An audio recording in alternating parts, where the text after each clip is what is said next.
Hello बच्चों, स्वागत है आपका मेरे इस नए YouTube channel SMC online classes में, जिसमें आप लोग को क्लास 10 का मैथ पढ़ा जा रहा है। इसमें आप लोग को 4-5 क्लास हो चुका है, ठीक है। इसमें आप लोग को थ्योरी और एक्सरसाइज 1.1 का सोल्यूशन दिया गया और एक्सरसाइज 1.2 का भी सोल्यूशन दिया गया था, ठीक ना। इसमें एक्सरसाइज 1.2 का पूरा सोल्यूशन हम लोग नहीं कर पाए थे, ठीक ना, पिछले लेक्चर में। तो आज हम इस लेक्चर में एक्सरसाइज 1.2 जो क्वेश्चन बच गया था उसको देखेंगे, ठीक ना, उसका सोल्यूशन को देखेंगे। तो ये देखते हैं आगे क्या था। क्वेश्चन नंबर 5, ठीक ना। क्या था question number 5? Check whether 6 to the power n can in which the digit 0 for any natural number n। बोल रहा है कि क्या कोई भी ऐसा नेचुरल नंबर है जिसके लिए जो 6 का पावर n होगा वो किसके साथ इन होगा? 0 के साथ इन होगा, ठीक ना। 0 पर इन होगा, कहना मतलब ऐसे अगर 6 n के ऊपर 1 लीजिएगा कितना पर इन होगा? ये 6 रह जाएगा। 6 के ऊपर 2 लिखिएगा कितना हो जाएगा? ये होगा 36। इन कितना से होगा? 6 से होगा। 6 के ऊपर 3 लिखिएगा तो इन कितना से होगा? 266 से इन हुआ। तो ये बोल रहा है क्या कोई ऐसा नेचुरल नंबर पॉसिबल है जिसके लिए ये लास्ट डिजिट होगा जो क्या होगा? 0 होगा, ठीक ना। तो यही पूछ रहा है, ठीक ना। तो आइए इसको देखते हैं। तो जब भी ऐसा क्वेश्चन बोले कि किसी भी नंबर का लास्ट डिजिट 0 होना है वो चेक करने बोले, ठीक ना। तो ध्यान रखिएगा, अगर कोई भी नंबर के फैक्टर में अगर 5 आएगा तो क्या होगा? उसके लास्ट में 0 आएगा। अगर उसके फैक्टर में 5 नहीं आएगा तो उसके लास्ट में 0 नहीं आएगा, ठीक ना। क्यों ऐसा होगा?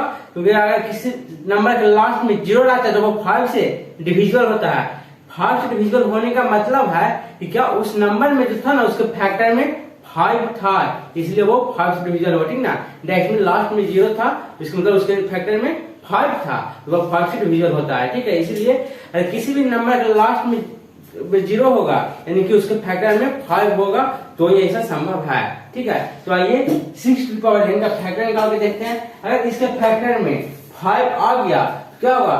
0 पे इन होगा। अगर 5 नहीं है इसके फैक्टर में तो वो 0 पे इन नहीं होगा। तो ये देखते हैं 6 to the power n लिखते हैं। इसको लिख सकते हैं 2 into 6। देखिए कितना 6 को हम क्या लिख सकते हैं? 6 को लिख सकते हैं 2 into 3 इसका पावर n।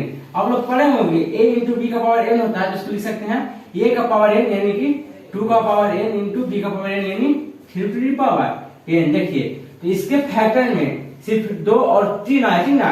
मतलब क्या होगा कि 2 into 2 into 2 यहाँ जितना कोई भी नेचुरल नंबर हो सकता है, ठीक है। यहाँ पे 3 होगा यानी कि 2 और 3 के अलावा कोई दूसरा प्राइम नंबर हमको इसके फैक्टर में नहीं मिला। इसके प्राइम फैक्टर में सिर्फ हमको क्या मिला? 2 और 3 मिला।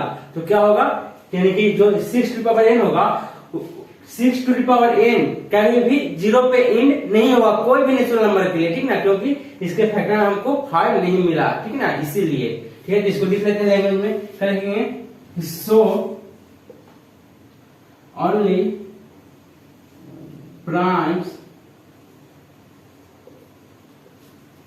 इन अच्छा से लिख लेते हैं इसको, ठीक ना, आप लोग ताकि पता चले। देखिए so only primes in the factorisation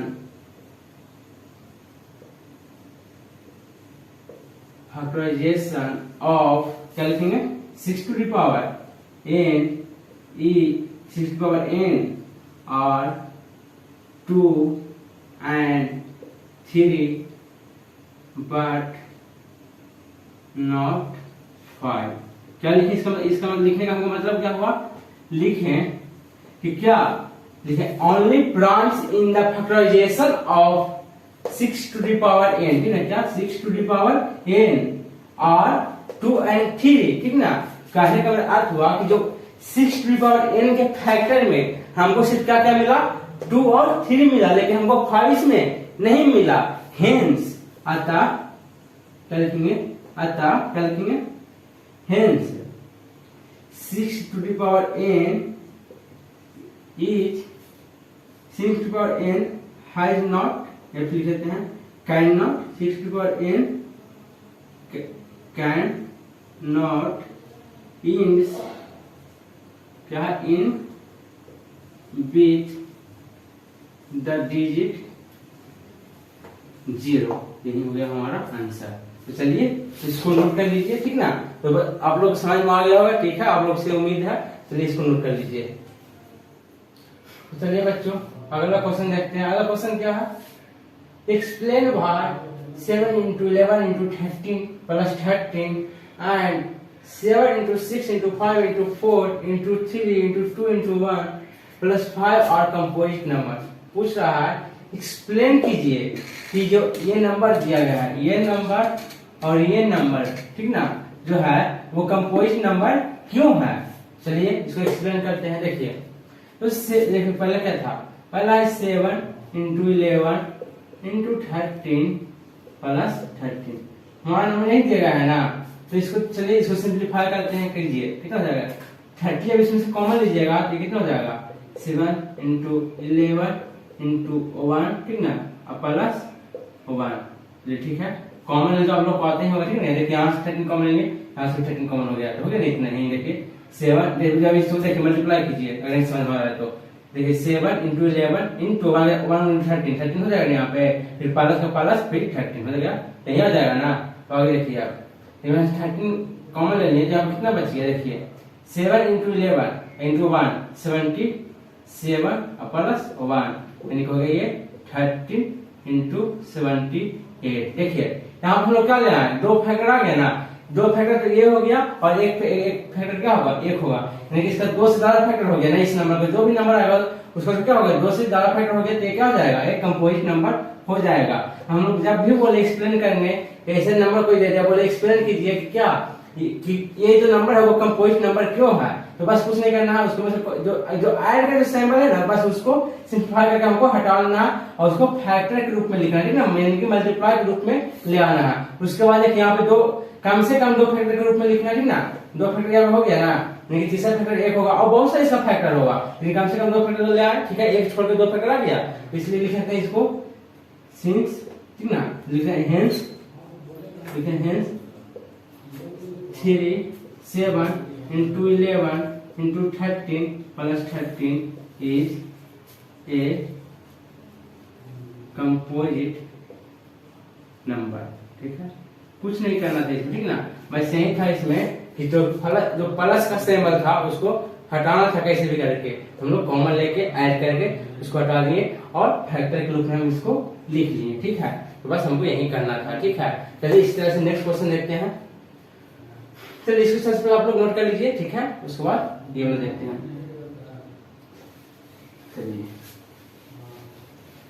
देखिए नेक्स्ट क्या था इसमें क्वेश्चन और था, देखिए क्या है 7 into 6 into 5 into 4 into 3 into 2 into 1 और प्लस 5, यही क्वेश्चन है ना। तो कुछ नहीं करना है हमको, ये सिंबल है ये प्लस का, उसको हटाना कैसे भी करके, तो क्या कहते हैं 5 हम क्या कहते हैं, दोनों से देखिए यहाँ भी 5 है यहाँ भी 5 है, ठीक ना, दो ही टर्म है, एक ये है, ठीक ना। तो भाई दोनों से कहते हैं 5 को हम कॉमन ले लेते हैं। चलिए ले लेते हैं, कितना हो जाएगा, जब 5 कॉमन लीजिएगा इसमें सब बच जाएगा, ये 6 भी बच जाएगा, यहाँ ये हो जाएगा 5 की जगह पर 1 हो जाएगा, ठीक है, into 4 into 3 into 2 into 1 फिर प्लस और यहाँ 5 से कॉमन बच गया, हमारा 1 बच गया, ठीक है। 5 हो गया, प्लीज को मल्टीप्लाई कीजिए, 7 6 जा कितना देगा 42, ठीक है, ये हो गया हमारा कितना 42, और उसको यहाँ मल्टीप्लाई कीजिए 4 3 12 12 2 जा ना 24 into 1 24, इसमें मल्टीप्लाई कीजिए 24 से मल्टीप्लाई कीजिए, कितना देगा 4 2 8 4 4 16 और 42 2 84 हो गया, ये हो गया 8, यहाँ हो गया कितना 6 + 4 10 यानी 0, 8 + 1 9 + 1 10, यानी कि इसको यहाँ ऐसे 1 0 0 8 और प्लस में 1 हो जाएगा 5 into 1 0 0 9। देखिए 2 फैक्टर के रूप में इसको लिख लीजिए, 2 फैक्टर के रूप में लिख लीजिए ना। अब इसको हम क्या करेंगे, देखिए ये कंपोजिट नंबर होगा, क्योंकि तो 2 फैक्टर यहाँ से हो गया, फिर इसका भी फैक्टर साथ हो सकता है, ठीक है। उसके बाद इसको एक फैक्टर इसका 1 होगा, ठीक ना, ये कंपोजिट नंबर होगा, ठीक है। जिसको लिख लेते हैं हेंस क्या जो ये है नंबर देगा 6 into 5 into 4 into 3 into 2 into 1, ठीक है, plus 5 is a composite number. ठीक है, तो बस ऐसा जब भी क्वेश्चन आए तो बस प्लस का कॉमन लेकर प्लस में जो साइन है उसको हटा लीजिएगा। ठीक है, या जो माइनस का साइन आएगा उसको हटा लीजिएगा। ठीक है, और क्या करिएगा, इसको फैक्टर के रूप में लिख लीजिएगा। ठीक है, कम से कम दो फैक्टर लिखना है। ठीक है, चलिए बच्चों, तो आज देखिए नेक्स्ट क्वेश्चन क्या था, क्वेश्चन नंबर 7। क्वेश्चन कह रहा है there is a circular path around a sport field. क्या एक स्पोर्ट फील्ड है ना, एक स्पोर्ट फील्ड होगा, उसके चारों तरफ क्या एक सर्कुलर पाथ है। ठीक ना, क्या है, सर्कुलर पाथ हमारा दिया गया है, यह क्या सर्कुलर पाथ है। ठीक है, इसको जो लोग जाते हैं वो क्या करते हैं, इसको दौड़ते होंगे खेल। ठीक है, सर्कुलर पाथ है। Sonia takes 18 minute to drive 1 round of field while Ravi takes 12 minutes for the same. ठीक ना, बोल रहा है जो सोनिया है इसका एक चक्कर लगाने में 18 मिनट लेती है। ठीक ना, जबकि इसी क्या है, इसी चक्कर को लगाने में क्या जो रवि है वो क्या कितना लेता है, 12 मिनट लेता है। ठीक है, suppose they both start at the same point and the same time and go in the same direction. After how many minutes will they meet again at the starting point? ठीक है, देखिए जो ये circular path जगह है ना, इसका एक चक्कर लगाने में, इस सर्कुलर पाथ का एक चक्कर लगाने में जो सोनिया है, देखिए कहा गया, जो सोनिया वो कितने मिनट, 18 मिनट लेती है सोनिया। इसको एक चक्कर लगाने कितना लेती है, 18 मिनट। ठीक है, जबकि इसी सर्कुलर पाथ का एक चक्कर लगाने में जो रवि है वो कितना लेता है, सिर्फ और सिर्फ 12 मिनट। इसी को एक चक्कर लगाने में लेता है 12 मिनट। यानी यहां से कह सकते हैं, देखिए इसका एक चक्कर लगाने में सोनिया को ज्यादा समय लग रहा है। ठीक है, और रवि को इसका एक चक्कर लगाने में कम समय लग रहा है। ठीक है, क्योंकि इसको 18 मिनट लग रहा है चक्कर लगाने में, और रवि को लग रहा है सिर्फ और सिर्फ 12 मिनट। यानी कि जो रवि का स्पीड होगा वो सोनिया का स्पीड से क्या होगा, ज्यादा होगा। ये तो पता चल रहा है आप लोग को। ठीक है, अब देखिए पूछ रहा है कि अगर दोनों जो है मान लीजिए यहाँ से शुरू करते हैं दौड़ना। ठीक है, मान लीजिए यहाँ से स्टार्टिंग पॉइंट दोनों को, मान लीजिए यहाँ से दोनों शुरू करते हैं। ठीक ना, और दोनों एक ही डायरेक्शन में। ठीक ना, अगर सोनिया इधर सीधे दौड़ रही है तो रवि भी जो इधर सीधे ही दौड़ रहा है। तो पूछ रहा है अगर वो यहाँ से स्टार्ट करते हैं शुरू में तो वो वापस यहीं पे आके कब मिलेगी। देखिए इसका क्या हुआ, देखिए इसका स्पीड क्या है, रवि का स्पीड ज्यादा है। जब दोनों साथ में शुरू करेगा दौड़ना तो रवि का स्पीड ज्यादा है, ये मतलब ये क्या जल्दी जल्दी दौड़ के ये आगे पहुंच जाएगा। जबकि उतना ही देर में जो रवि हो, ये जो सोनिया होगी वो का शायद यहीं पर रह जाए या फिर यहीं पर रह जाए। ठीक ना, लेकिन जो रवि होगा क्या होगा, आगे आगे दौड़ेगा, सोनिया पीछे पीछे दौड़ेगी। तो पूछा एक समय ऐसा जो है क्या, रवि दौड़ते दौड़ते यहाँ जाएगा, ठीक है यहाँ इसके पीछे पीछे दौड़ेगी। ठीक ना, एक आध चक्कर करते करते क्या होगा, दोनों का इसका एक चक्कर ज्यादा होगा, इसका चक्कर कम होगा। ठीक है, ऐसे ही होते होते एक और कभी कभी यहाँ पर बहुत लोग फिर से वापस आके मिलेंगे। वही पूछा है ना, वो वापस यहाँ पर आके कब मिलेंगे।